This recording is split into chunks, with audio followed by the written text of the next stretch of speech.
자, 오늘 말씀은 지지난 시간에 보았던 누가복음 17장 4절을 함께 보면서 시작하기를 원합니다. 17장 4절을 제가 믿겠습니다. 만일 하루 7번이라도 내게 죄를 얻고 7번 내게 돌아와 내가 회개하노라 하거든 너는 용서하라. 마태복음 버전에 의하면 70번씩 7번이라도 용서해 주라 라고 하는 주의 명령입니다. 그런데 이 명령을 우리 인간이 순종하기에는 사실상 불가능합니다. 그것은 당시의 제자들도 마찬가지고 오늘 이 시대의 우리들도 마찬가지죠. 아무리 나와 피를 나는 형제라 할지라도 또 믿음의 공동체의 지체라 할지라도 또 나를 낳아준 부모라 할지라도 이들이 나한테 한두 번 잘못하는 것도 아니고 계속 반복적으로 잘못하면서 회개만 한다면 무조건 무한정 용서해 주라는 것은 아무리 인내심이 강한 자라 할지라도 불가능한 일일 것입니다. 제가 지난 주일날, 지지난 주일입니까? 우리나라에 3세판이 있다. 또 예수님 당시 랍비들은 3번까지는 용서해주라. 그러나 4번째는 절대로 용서해주지 마라. 라고 하는 것도 우리가 제대로 안 되잖아요. 저는 옛날을 돌이켜보면서 나는 한 자리에서 내 친구를 몇 번 용서해 주었을까 생각해 보니까 기억은 잘 안 납니다만 친하지 않은 친구는 한 번도 용서해 준 적이 없다고 생각되어지고 굉장히 친한 친구는 한 2번, 3번까지는 용서해 주었을 것 같아요. 그러나 그 이상은 용서해 주지 않았을 것 같아요. 이게 우리의 현실적인 모습이죠. 자, 그래서 예수님의 제자들도 예수님이 이렇게 용서해 주라라고 말씀했을 적에 우리는 현재 우리의 수준으로는 그거 못합니다 라고 하는 그런 어떤 의사표시로 5절에서 우리에게 믿음을 더하소서. 혹시 예수님이 우리에게 믿음을 더해 주시면 이것이 가능할까? 지금 상태에는 택도 없습니다 라고 하는 반응이죠. 이때 예수님께서 인간이라면 절대로 그냥은 되지 않는 형제를 지속적으로 용서하는 그 일을 무한정으로 할 수 있는 비결을 2가지로 말씀해 주셨습니다.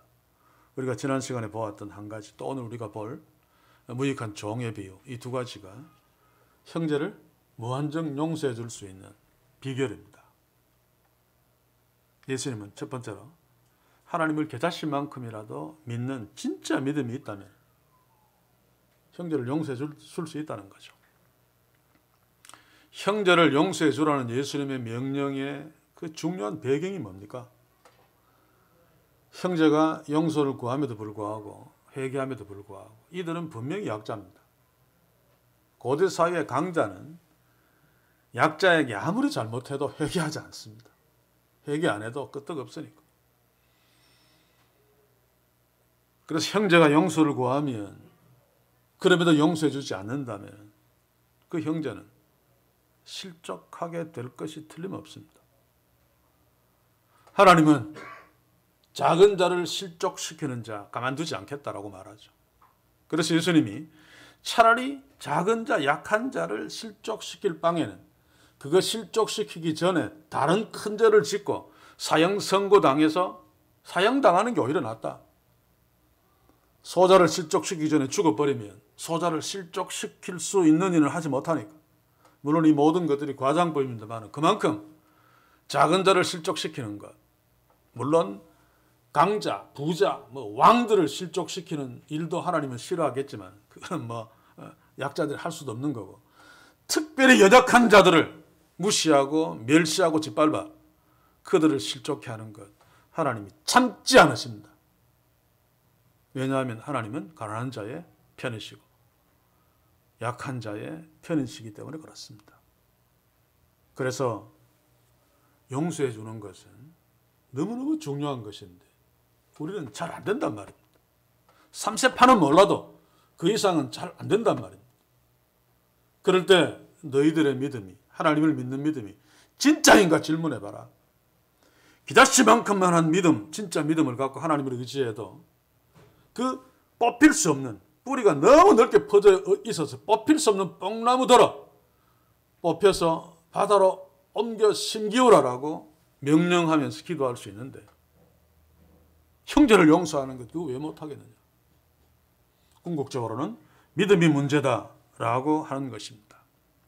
그래서 예수님은 기다시만한 믿음의 정체를, 그 능력을 6절에서 이렇게 말씀하시죠. 뽕나무도로 뿌리쳐 뽑혀 바다에 심기어라 명령한다. 일반적으로는 미친 소리인데 하나님을 기다시만큼만 진짜로 믿어도 그 하나님이 얼마나 크신 분인가 하면 너무너무 크신 분이기 때문에 그 기다시만한 믿음에 의해서도 말도 안 되는 뽑을 수 없는 뽕나무를 뽑아 바다에 심기우는 역사를 행하신다 그 말입니다. 사랑하는 성도 여러분, 우리에게 그다시만한 믿음이라도 진짜로 하나님을 믿는 믿음이 있기를 소원합니다. 그러므로 우리의 이기심마저 이겨서 우리가 할 수 없었던 우리의 가족들, 우리의 지체들, 우리의 형제들을 또 용서해주고 또 용서해주는 사랑의 기적이 있는 축복이 있기를 주의 이름으로 간절히 소원합니다. 또 우리는 야시만큼만 한 믿음이라도 진짜 하나님을 믿는 믿음으로 살면서, 그래서 때로 뽕나무 같은 절망적인 문제가 우리에게 닥친다 할지라도 그것 때문에 절망하고 하나님께 실망하며 주저앉지 아니하고 그 작은 믿음으로 하나님을 의지하며 기도해서 우리의 절망적인 문제들, 뽕나무 같은 문제들이 하나님이 뽑아 주셔서 그 먼 지정의 바다로 옮겨 심으시는 그런 기적적인 역사가 우리에게, 특별히 시험 앞에 서 있는 자들에게, 병으로 고통당하는 자들에게, 마음에 심한 어떤 아픔으로 힘들어하는 자들에게 풍성이 있는 역사가 있기를 주의 이름으로 간절히 소원합니다. 자, 그런데 여기에 한 가지 심각한 문제가 있음을 우리가 알아야 됩니다. 그게 무엇인가 하면 우리가 참 믿음으로 하나님께 기도해서 하나님께서 역사하심으로 뽕나무가 뽑아져서 바다로 옮겨 심기우는 그런 기적을 사탄도 흉내낼 수 있다는 것입니다. 아니, 오늘 이 시대는 오히려 사탄이 그런 기적적인 역사를 훨씬 더 많이 일으키면서 사람들을 미혹합니다. 사탄의 하수인들인 거짓 선지자, 거짓 그리스도의 장기가 바로 그거죠. 마태복음 24장 24절을 한번 읽어보겠습니다. 거짓 그리스도들과 거짓 선지자들이 일어나 큰 표적과 기사를 보이어 할 수만 있으면 택하신 자들도 미혹하게 하리라. 예수님의 종말론적인 강화죠. 우리에게 가장 직접적으로 적용되어지는 말씀입니다. 사탄은 자신이 사탄이라고 하지 않습니다. 그러면 아무도 믿지 않으니까. 그래서 성령으로 가장하여 기적과 능력을 행함으로써 사람을 미혹합니다. 생각해 보십시오. 저도 어릴 적에 어머니를 따라 부흥회 다니면서 내 눈앞에서 벌어지는 기적을 보고 이야, 정말 대단하다, 다행스럽게 저는 저 목사님이, 저 강사가 대단하다 라고 생각했고, 또 어렸기 때문에 금방 잊어버려서 다행입니다만, 여러분들은 어떻겠습니까? 절대로 일어날 수 없는 기적이 바로 앞에 사람이 죽었다. 그런데 어떤 자가 살아나! 정말로 살아났다. 그러면 그 사람을 신뢰하지 않겠습니까? 그 사람에게 미혹되지 않겠습니까? 거의 그럴 가능성이 우리에게는 높습니다. 아니, 거의 100%라고 할 수 있습니다.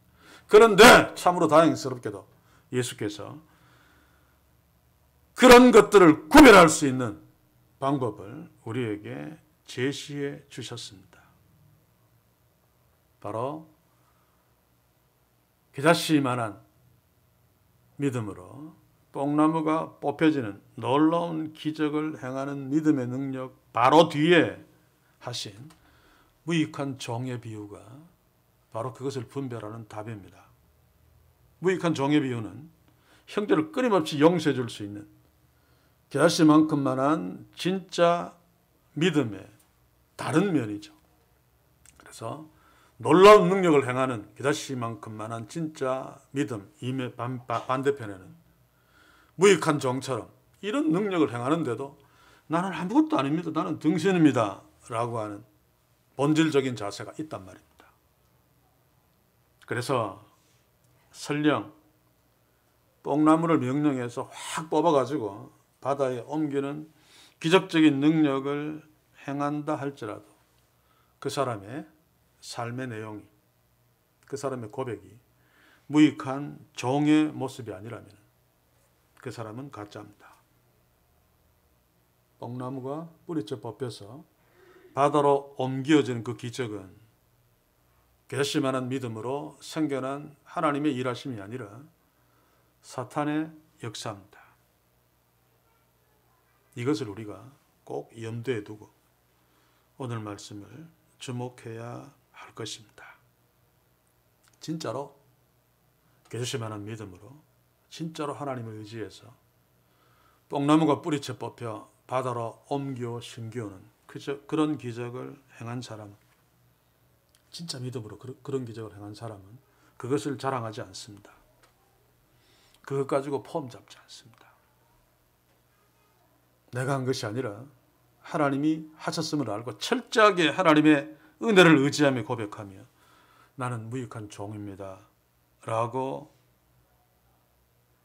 자신의 본질을 이야기하면서 오히려 숨을 것입니다. 10절을 한번 봅시다. 미리. 이와 같이 너희도 명령받은 것을 다 행한 후에 이르기를 우리는 무익한 종이라 우리의 하여야 할 일을 한 것뿐이니라 할지니라. 진짜 믿음으로 기적을 행하는 자는 이런 모습으로 서 있다는 것입니다. 자, 오늘 이 시대 교회에 성령 사역자들, 이런 자들처럼 자신의 능력을 선전하지 않습니다. 또 기가 막히게 40일 금식기도 3회 실행, 포스터에 막 그런 거 쳐붙이고 하지 않습니다. 40일 금식기도 3회 시행, 그건 무슨 뜻입니까? 나는 대단한 종입니다. 라고 말하는 거죠. 나는 무익한 종입니다. 하고 정반대입니다. 정말 진짜 하나님의 종은 믿음으로 놀라운 일들을 행했다 할지라도 나는 내가 할 일을 했을 뿐입니다. 나는 무익한 종입니다. 라고 고백하면서 이른도 없이 빛도 없이 뒤로 숨을 것입니다. 오히려. 그래서 우리는 사탄이 하나님을 흉내내어 믿음으로 위장해서 행하는 기적적인 역사 앞에서 쏘고면 안 됩니다. 그래서 능력 행하는 자가 무익한 종처럼 겸손히 자신의 무익을 인정하고 고개를 숙인다면, 또 그렇지 않다면 이것으로 하나님의 종과 거짓 종을 구별하면 될 것입니다. 자, 이런 사실을 염두에 두고 예수님이 말씀하신 무익한 종의 비유를 이제 함께 봅시다. 7절과 8절을 봅시다. 너희 중에 네게 밭을 갈거나 양을 치거나 하는 종이 있어 밭에서 돌아오면 저더러 곧 와 앉아서 먹으라 할 자가 있느냐? 도리어 저더러 내 먹을 것을 예비하고 띠를 띠고 나의 먹고 마시는 동안에 수종 들고 나는 그 후에 먹고 마시라 너는 그 후에 먹고 마시라 하지 않겠느냐? 예수님 당시에 종들은, 여기 종이라고 하는 둘러서 노예를 말하죠. 대단한 부잣집에서는 종들이 많습니다. 그래서 그 종들의 하는 일이 세분화되어 있습니다. 남자 종들 중에 어떤 자들은 밖에 나가 밭에서 일하는, 주로 농사일을 하겠죠. 어떤 종들은 들판에 나가서 목축을 하는, 그리고 집 안에서 일하는 종들도 있습니다. 특별히 음식을 만들고 식탁에 수종드는 종들은 대부분 여종들이죠. 남자들도 물론 있습니다만. 그리고 실내에서 일하는 남자 종들은 주로 무거운 것들을 옮기든지 집안에 어떤 수리할 것이 있으면 수리하든지 또는 그 주인의 돈을 맡아 관리하는 회계도 여자는 절대로 못하죠. 그렇죠? 남자 종들이 합니다. 이렇게 세분되어 있습니다만, 그러나 이런 대단한 부자는 요즘으로 치면 재벌이고 중소기업 정도 되는 부자들이 있겠죠. 그런 집에는 종이 1명 내지 2명 정도 있습니다. 그래서 일이 세분화되어 있지 않고 주인이 시키면 아무 것이나 다 해야 됩니다. 밖에 나가서 밭일해라 그러면 밭일하고, 또 들어와서 이 음식 만들고 식탁 좀 수정들어라 그러면 그거 해야 되고. 오늘 우리가 읽은 본문을 보면 이자는 밭에 나가서 열심히 일하다가 오후에 집에 들어왔는데 또 주인의 식탁을 돌보라고 하죠. 그래서 이 종이 사는 집은 재벌 기업이 아니고 중소기업 정도 되는 그런 보통 부잣집에서 일하는 종인 것 같습니다. 자, 그런데 우리 입장에서 보면 참 너무하죠. 그렇죠? 아침에 밭에 나가서 또는 들판에 나가서 하루 종일 밭 깔고 하루 종일 양치고 일하다가 점심 안 먹습니다. 그죠? 유대인들은 늦은 아침 먹고 점심 거르고 저녁 먹고 하루에 2끼 먹는데, 그러니 얼마나 배가 고프겠습니까? 얼마나 피곤하겠습니까? 그런데 집에 들어오니까 아직 식사 때가 아니니까 주인을 위해서 식사 준비하고 다, 그 주인이 먹는 동안 그 옆에 띠뛰고 서서, 띠를 띠고 섰다는 것은 5분 대기조라는 말입니다. 주인이 밥 먹다가 어이 물 가, 철같이 가서 물 떠오고, 이게 띠를 띠고 옵니다. 고대 그 유대인들의 옷은 쭉 쳐져서 이렇게 쳐져 있죠. 띠를 띠지 않으면 뛰는 것은 절대로 못하고 빨리 걷는 것도 잘 안 됩니다. 그래서 긴 그 밑에 늘어진 것을 걷어 올려서 허리띠로 탁 졸라매고 다리가 거의 3분의 2 이상 노출되도록 빨리빨리 움직일 수 있도록 준비하는 것이 띠를 띠고죠. 자기는 배고파 죽겠는데, 피곤해 죽겠는데 주인은 하루 종일 집에서 놀았으면서도 느긋하게 식사할 때 그 옆에 딱 서 있다가 식사 다 하고 나면 그래도 가만히 있어야 됩니다. 주인이 이제 니도 가서 먹어 라고 주인이 명령하고 난 뒤에야 어느 구석에 가서, 물론 구석에 가서도 앉지는 않았겠죠. 유대인들은 비스듬히 누워서 식사를 합니다. 나름대로 그렇게 식사를 할 수 있습니다. 이게 종입니다. 그런데 주인이 종을 이렇게 대우하는 것이 주인이 매정해서가 아니고 그 당시에 지극히 당연한 것이었습니다. 그래서 예수님은 너는 그 후에 먹고 마시라 하지 않겠느냐? 라고 질문하는 것이 긍정적인 답변을 요구하는 질문 형식이죠. 예, 맞습니다. 당연히 그렇게 합니다. 라고 하는 답변을 해야 됩니다. 자, 다시 정리합시다. 종은 자신의 현재 사정이 어떠하든지 간에 하루 종일 밖에서 일하고 들어와서 피곤하든지 배고프든지 간에 먼저 주인을 위해서 모든 일들을 다 해야 된다. 그리고 난 뒤에 주인이 이제 너도 가서 먹어라 라고 명령이 떨어져야 비로소 자기를 위해서 먹을 수 있고 또 쉴 수 있습니다. 물론 하나님은 자기의 자녀들에게 이렇게 각박하게 대우하지는 않습니다. 그렇죠? 자, 그러나 우리는 하나님의 친자녀들입니다. 부자 관계죠.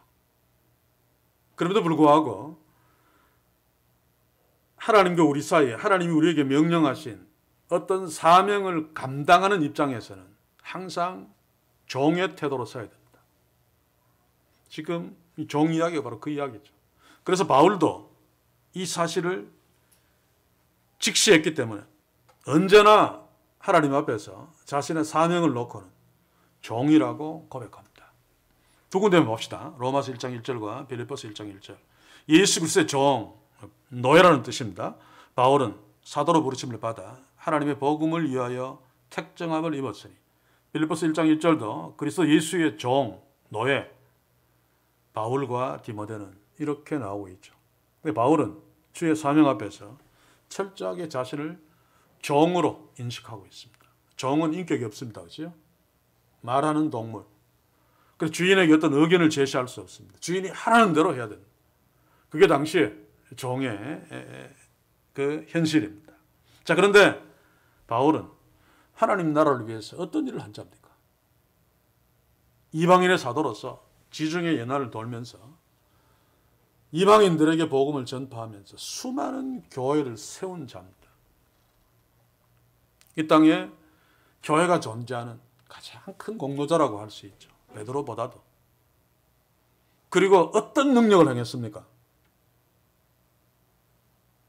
삼척에서 꾸벅꾸벅 졸다가 뚝 떨어져 죽은 유두고를 끌어안고 기도했겠죠. 금방 살려낸 그런 능력을 행한 바울이었습니다. 그런데 바울은 그것을 조금도 자랑하지 않았습니다. 어느 성경을 보아. 한국교회의 위대한 종들처럼 포스터를 만들어서 막 갖다 붙이지 않았어요. 나는 이런 자다. 그러니 내가 복음 전하는 거 잘 들어. 만약에 포스터를 막 붙이고 그렇게 자랑하면서 막 돌아다니면서 부흥했다면 어쩌면 더 많은 교회들을 세웠을 줄 모릅니다. 그랬다면 더 많은 가짜 교회들을 세웠겠죠. 자, 이렇게 대단한 일을 한 사도 중의 사도인 바울이 자기를 어떻게 고백하는지 우리가 볼 필요가 있죠. 고린도전서 15장 8절 9절과 디모데전서 1장 15절 함께 읽겠습니다. 고전부터 읽습니다. 맨 나중에 만삭되지 못하여 난 자 같은 내게도 보이셨느니라. 나는 사도 중에 지극히 작은 자라. 내가 하나님의 교회를 핍박하였으므로 사도라 칭함을 받기에 감당치 못할 자로다. 요 바로 앞에서 사도들을 이야기합니다. 그리고 그 사도들 중에 나는 제일 마지막에 꼴등인데 팔삭둥이다. 만삭되지 못한 자. 굉장히 모자란 자다라고 이야기합니다. 이게 뭡니까? 나는 무익한 종이야 라고 말하는 거나 마찬가지죠. 그리고 디모데전서 1장 15절 밑보다 모든 사람이 받을 만한 이 말이요 그리스도 예수께서 죄인을 구하시려고 세상에 임하셨다 하였도다. 죄인 중에 내가 괴손이라. 위대한 일을 했음에도 불구하고 주님의 십자가로 말미암아 구원받을 그 수많은 죄인 중에 내가 괴수다, 두목이다. 나는 쓸모없는 자야.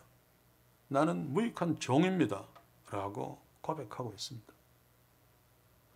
바로 이런 것들이 바울은 진짜 믿음을 가지고 하나님을 의지하며 복음을 전파했고 진짜 믿음으로 죽은 자를 살려낸 진짜 하나님의 종이구나 라고 단정 지을 수 있습니다.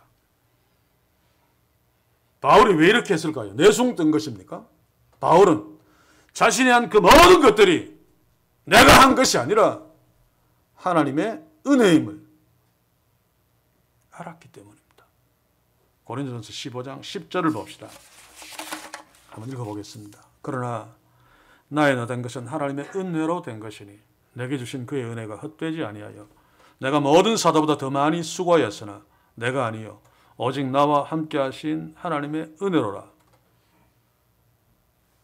내가 아니요 나와 함께 하신 하나님의 은혜로라. 무슨 말입니까? 나는 무익한 종입니다. 라고 고백하는 것입니다. 이것이 진짜 겨자씨만한 믿음을 가지고 죽은 자를 살리며 복음을 전파해 지중해 연안에 많은 교회들을 개척한 사도 바울의 겸손한 진짜 하나님의 종의 모습이죠. 그래서 예수님이 뽕나무를 옮기는 놀라운 기적을 행하는 결심하는 믿음 뒤에 바로 무익한 종의 비유를 하신 이유입니다. 예수님 당시에 서기관들과 바리새인들은 어땠습니까? 마치 마다들처럼 아버지를 섬겨 명을 어김이 없거늘 나는 율법에 다 순종했습니다. 11조도 내고요. 금식도 하고요. 이러면서도 자신의 믿음이 태산보다 크다고 자랑했습니다. 그렇죠? 자, 그러나 예수님의 말씀에 의하면 무익한 종의 비유에 비춰보면 그들이 갖고 있는 믿음은 기다씨만큼이라도 진짜 믿음이 없었다는 말입니다. 그러니 하나님께서 그렇게 기뻐하고 받아주신 세례와 죄인들을 용서하고 받아주는 대신에 멸시하고 개만도 못하다 그러면서 결국 소자들을 실족시키는 일, 오히려 영광스럽게 자랑으로 여기며 살았습니다. 이런 바리새인과 서기관들, 당시의 유대인들은 회개할 것이 없는 의인입니다. 빛의 아들입니다. 천국 가면 1등, 2등입니다. 천국 아랫목에 앉을 거요 라고 했을지라도 가짜입니다. 나중에 회개하고 돌이키면 몰라도 당시에 그 상태로라면은 지옥 아랫목에 갈 수밖에 없죠. 이 시대에 타락한 교회들 대단한 능력을 갖고 있다. 얼마나 많은 자랑들을 합니까? 그래서 이런 이야기도 하지 않습니까? 세계 가장 큰 교회 1등부터 100등까지 중에 50% 이상이 70%인가? 한국에 있다. 그 중에서 1등에서 10등까지는 다 한국에 있다. 이러면서 우리는 유익한 종입니다. 대단한 종이지 않습니까? 라고 자랑하고 있잖아요. 이게 바로 가짜라는 증거입니다. 또 능력의 종들은 얼마나 많습니까? 종은 종이라고 합니다. 나는 하나님의 종, 하나님의 노예야라고 하면서 성도들 보고는 어떻게 부르라고 합니까? 노예면 종이면 놈이죠, 놈. 종놈 해야 되는데 종님하고 막 부르도록 합니다.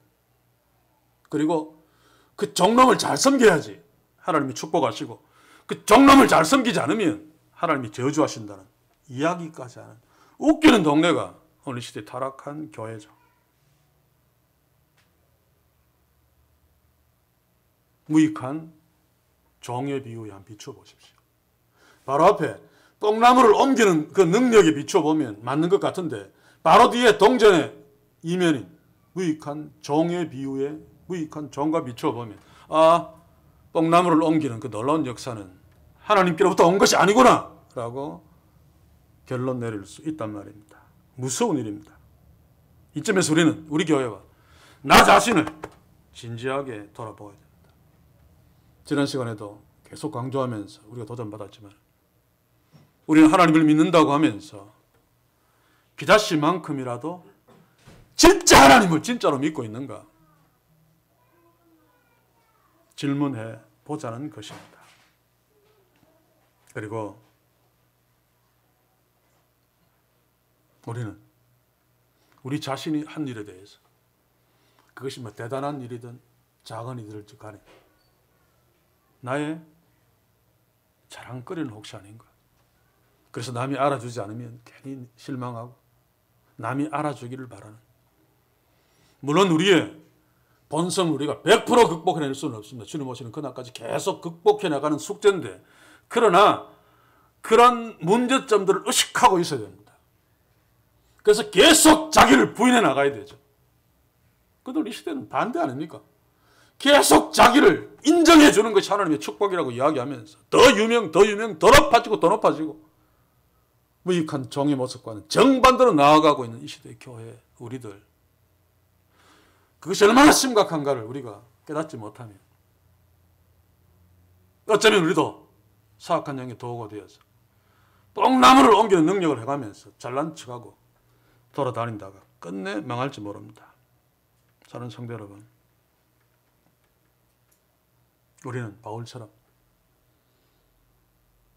믿음으로 큰 일을 이뤄낸다 할지라도 나는 무익한 종입니다 라고 고백하는 진짜 축복이 있길 바랍니다.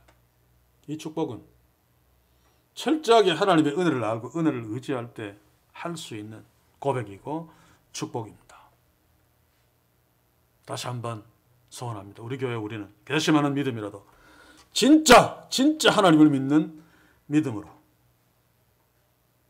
형제를 용서해주고 또 용서해주는 축복이 있기를 소원합니다. 우리 교회는 결심하는 믿음이라도 진짜 하나님을 믿음으로 어떤 절망적인 상황의 문제가 닥친다 할지라도 하나님에 대한 실망으로 낙심하지 아니하고 그 문제를 놓고 하나님을 의지하는 믿음으로 기도해서 하나님이 절망의 뽕나무를 옮겨주시는 그런 놀라운 역사, 그런 놀라운 축복이 있기를 소원합니다.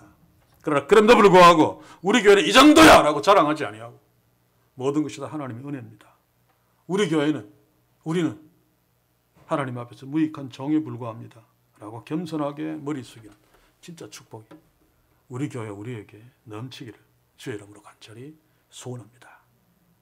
이제 예수님은 9절에서 다음과 질문하심으로 그 자씨의 믿음의 본질을 다시 한번 강조합니다. 9절을 봅시다.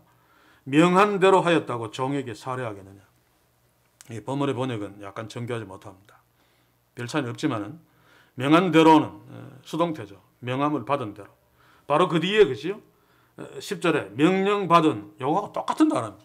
그래서 주어가 종이니까 종이 명령받은 대로 행하였다고. 그 다음에 주어는 주인입니다. 다 물론 대명사로 나옵니다만 종에게 살해하겠느냐. 이 살해도 정교하지 못합니다. 물론 살해하다는 뜻이 있습니다만 1차적인 뜻은 감사하다. 제가 왜 여기에서 살해가 정교하지 않다고 이야기하는가 하면 감사하다고 살해하다고는 통합니다만 그건 똑같지는 않습니다.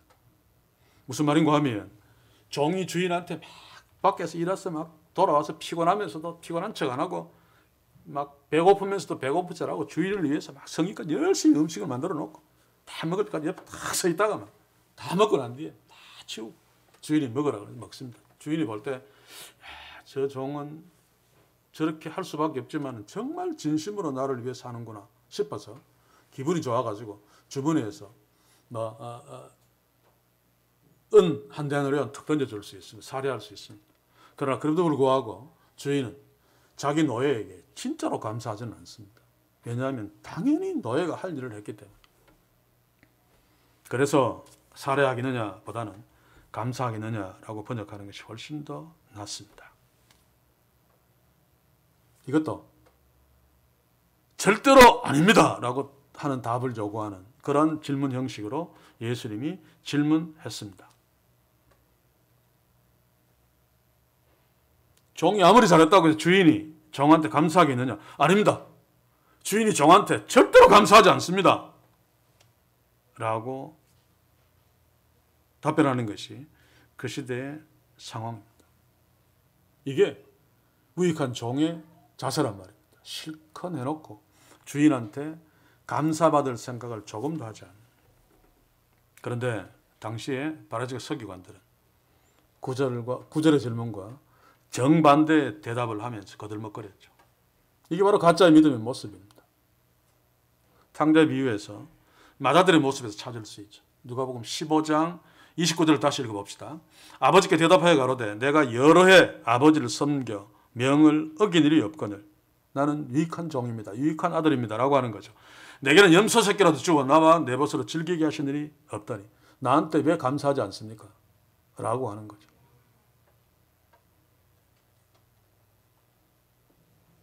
만약에 이 맏아들이 아버지를 진짜 아버지로 여기는 마음이 그다시만큼만이라도 있었으면 아들은 아버지께 이렇게 말하지 않았을 것입니다. 이 맏아들은 혈통적으로는 탕자 아버지의 아들임에 틀림없지만 그 아들에게는 아버지의 진짜 아들의 마인드가 전혀 없습니다. 아버지가 해준 게 얼만데 낳아주고 길러주고 그런데 그 앞에서 자기 공로를 이야기하면서 나는 이 집안에서 아버지한테 굉장히 쓸모있는 유익한 자, 귀한 자예요. 그런데 왜 나한테는 살해하지 않습니까? 감사하지 않습니까? 말도 안 되는 소리를 하고 있는데 이 맏아들은 당연한 소리를 한다고 생각하면서 아버지에게 화를 내고 있죠. 이게 당시의 바리새인들과 서기관들의 모습이고 오늘 이 시대의 타락한 교회들의 모습입니다. 실컷 자랑하고 우리의 믿음을 자랑하고 그리고 하나님께로부터 받았다고 이야기하잖아요. 역사상 가장 믿음 좋은 한국교회 하나님이 너무 감사해서 이렇게 많이 축복했다고 이야기하잖아요. 예수님이 말씀하신 것과 정반대입니다. 정반대. 하나님이 한국교회 이렇게 많이 주신 것은 사명입니다. 사명. 그런데 그것으로 지구촌 뒤편에 돈 많으니 없어 죽어가는 생명들을 돌아보는 대신에 자기를 위해서 수천억짜리 교회당 건물을 지어놓고 하나님께 영광 돌려드린다 라고 하고 있지 않습니까? 이게 오늘 맏아들이 15장 19절, 15장 29절에서 한 워딩과 똑같은 내용의 신앙 고백이고 바로 이것이 예수님이 말씀하신 진짜 믿음을 갖고 있는 무익한 종과 정반대의 모습으로 서 있는 모습입니다. 그래서 우리가 정말 정신을 차려야 됩니다. 나는 겨자씨만큼만 믿음이라도 진짜 믿음으로 하나님을 의지하고 하나님을 믿고 있는가? 그렇다면 뽕나무를 뿌리쳐 뽑아 바다에 옮기는 놀라운 역사를 나를 통해 이루어진다 할지라도 절대로 그것을 자랑하지 않고 하나님이 하셨습니다. 나는 무익한 종입니다. 라고 고백하고 엎드릴 것인데 나는 과연 그렇게 할 수 있을 것인가? 한번 물어봅시다. 우리 교회가 앞으로 어떤 일들을 이루어놓고 다른 교회들 사람들이 막 박수 칠 적에 우리는 과연 어떻게 반응할 것인가? 지금부터 고민해야 됩니다. 우리는 무익한 종입니다. 라고 반응하는 축복이 우리 교회가 나중에 좀 커졌을 때라도 어떤 일을 이루어놓고 세상이 교회들이 주목할 때라도 그렇게 고백하는 축복이 있기를 주의 이름으로 간절히 소원합니다. 이제 끝절 10절을 봅시다. 이와 같이 너희도 명령받은 것을 다 행한 후에 이르기를 우리는 무익한 종이라 우리의 하여야 할 일을 할 것뿐이라 할지니라. 이게 주님 오시는 그날까지 우리의 신앙 고백이기를 소원합니다. 요 뽕나무 믿음과 이 무익한 종에 비유하는 우리나라 사자성어로 표현한다면 똑같은 뜻은 아닙니다만 외유내강하고 비슷할 것입니다. 믿음은 외적으로는 뽕나무를 옮길 정도로 강력한 어떤 역사를 합니다. 세상과 싸워야 되니까 힘이 있어야 되죠. 그러나 그럼에도 불구하고 세상은 그런 능력을 행하면 잘난 척하고 폼 잡고 막 지배합니다. 그러나 진짜 믿음을 갖고 있는 하나님의 통치를 받고 있는 하나님의 자녀들은 이런 능력을 행함에도 불구하고 무익한 종으로 나는 아무것도 아닙니다. 라고 고백하면서 서 있답니다. 이렇으면 한국교회가 이렇게 섰으면 오늘 이 사회는 이렇게 엉망이 되지 않았을 것입니다.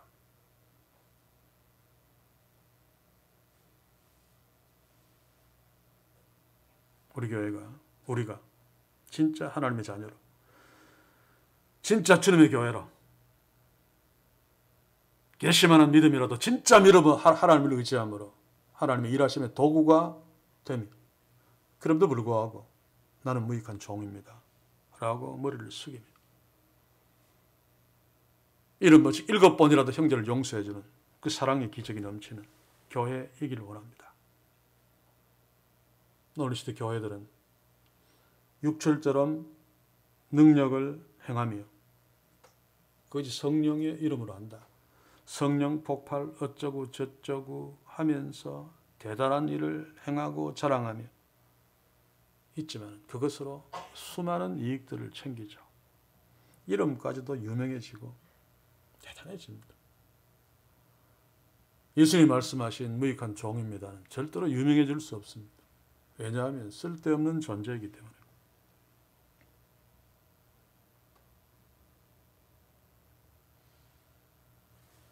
요즘 오순절 개통 신사도는 관두고 요즘 사회적인 이슈가 되고 있는 JMS 여러분 아십니까? 제가 신대원 다닐 적에 그때가 전성기였습니다. JMS가. 그래서 거기 취재 들어간 우리 대학부의 순장들도 있었고 참 기가 막히는데 그런데 놀라운 것은 수많은 지식층들이 거기에 갑니다. 대학 교수들이 갔어요. 그런데 무엇 보고 가는가 하면 JMS는 능력을 행합니다. 능력을. 저는 직접 보지는 못했습니다만 예언하는 거 그대로 다 맞춘대요. 사람이 놀랄 정도로 정말 귀신같이 귀신의 종이기 때문에 귀신같이 맞췄습니다만 그리고 병들도 막 낫는 기적을 행했대요. 그러니까 지식층이고 무식층이고 여자고 남자고 무조건 그 앞에 하면 그런 기적을 행하는데 또 자기가 하나님의 종이라고 그러고 막 그러는데 나중에 하나님이라고 내가 신이라고 나중에 합니다만 미혹되지 않겠습니까? 그런데 그놈이 뭐라고 하면서 다녔습니까? 진짜 겨자씨만한 믿음으로 미래를 알아맞히고 그런 기적을 행했다면 그렇게 할 수도 없지만 그렇게 해놓고 나는 무익한 종입니다 하고 뒤로 숨었을 것입니다. 그러면 제 입에서는 절대로 유명해지지도 않았고 그렇게 많은 사람들이 모여서 미친 짓을 하지 않았을 것입니다. 오늘 시대 수많이 모이는 교회들도 정도의 차이는 있지만 이와 별로 다르지 않습니다. 유명하다고 무익한 종이 있는데 많이 갑니까? 유명한 동네에 많이 가죠. 그래서 정명서기가 왜 가짜인가? 7절과 10절에서 예수님이 말씀하신 무익한 종의 모습으로 서 있지 않기 때문에. 그렇다면 이단으로 규정된 쓰레기 같은 자는 볼 필요도 없고 오늘 이 시대에 우리가 속해 있는 한국교회를 봅시다. 어떤 모습으로 서 있습니까? 우리는 어떤 모습으로 서 있습니까? 수많은 뽕나무를 많이 뽑았다고 하지만 진짜 그것이 기다릴 만큼만 한 진짜 믿음으로 하나님의 의지에서 일어나는 역사가 정말로 맞습니까?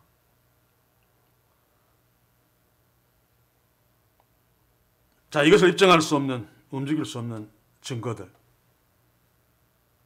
마태복음 25장 32절, 33절에서 한번 찾아보면서 말씀을 마칩시다. 양과 염소의 비유의 내용이죠. 한번 봅시다.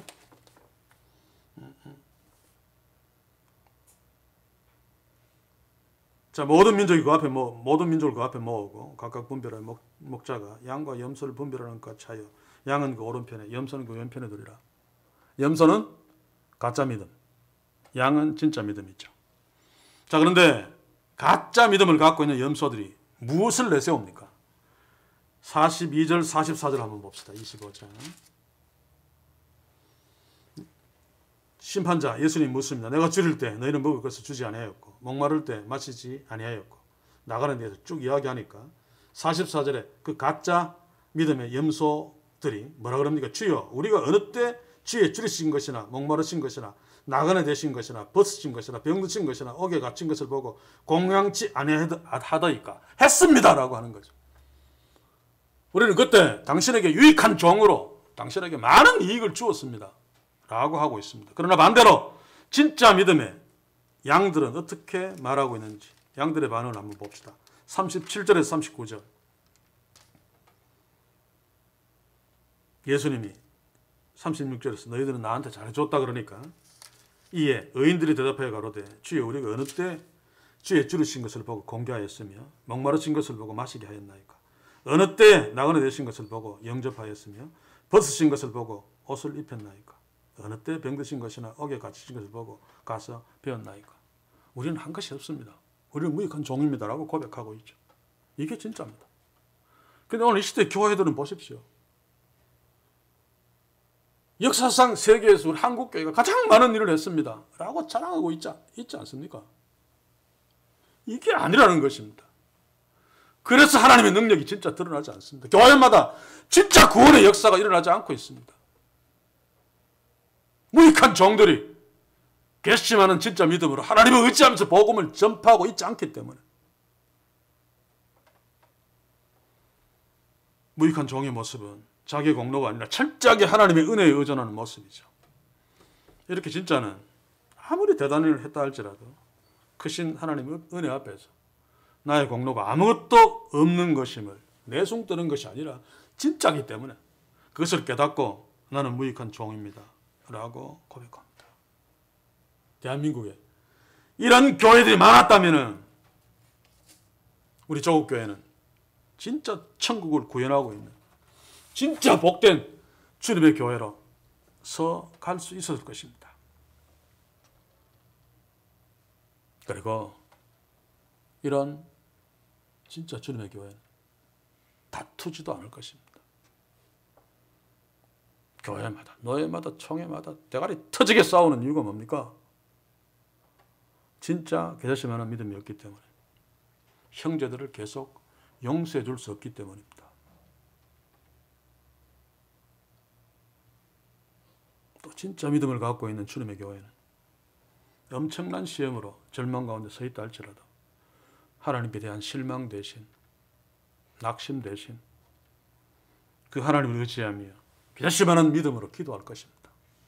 그리고 하나님은 그 기도를 들으시고 절망의 뽕나무를 뽑아서 바다로 옮기시는 역사를 베푸실 것입니다. 사랑하는 성도 여러분, 우리와 우리 교회 공동체, 우리 가정에 개자씨만한 믿음이라도 진짜 하나님을 믿는 믿음으로 형제를 사랑하며 서로 용서해주며 또 뽕나무 같은 절망적인 상황이 있다 할지라도 그것이 우리의 병이든지 우리의 자녀 문제든지 또 경제 문제든지 하나님이 뽑아 주시어서 그 문제를 해결받고 하나님께 감사함으로 서되 그 가지고 막 간증하면서 막 자랑하지 아니하고 나는 무익한 종입니다 라고 고백하면서 그 모든 영광을 하나님께 돌려드리는 진짜 축복이 우리 교회, 우리 가정, 우리 한 사람 한 사람에게 주님 오시는 그날까지 넘치기를 주의 이름으로 간절히 소원합니다. 기도합시다. 주여, 우리에게 기다실만한 작은 것이라 할지라도 진짜 믿음으로 진짜 하나님을 의지하는 축복을 허락하소서. 그러므로 눈앞에 있는 여러 가지 현실적인 절망적인 문제들을 하나님께 엎드려 기도함으로 뽕나무들어 뿌리채 뽑혀 바다로 옮겨 심겨라 명령하는 기도를 할 수 있게 하시고 우리의 기도대로 절망적인 문제들이 순종하는 역사를 우리에게 허락하소서. 그러나 그럼에도 불구하고 그 모든 일들을 자랑하지 아니하고 하나님이 하셨습니다. 우리는 무익한 종입니다를 고백하며 교회를 통해 교회를 자랑하는 것이 아니라 교회를 통해 하나님의 영광이 드러나며 십자가의 영광이 드러나는 그런 놀라운 축복을 이 교회 우리에게 풍성히 허락해 주옵소서. 예수님의 이름으로 기도하옵나이다. 아멘.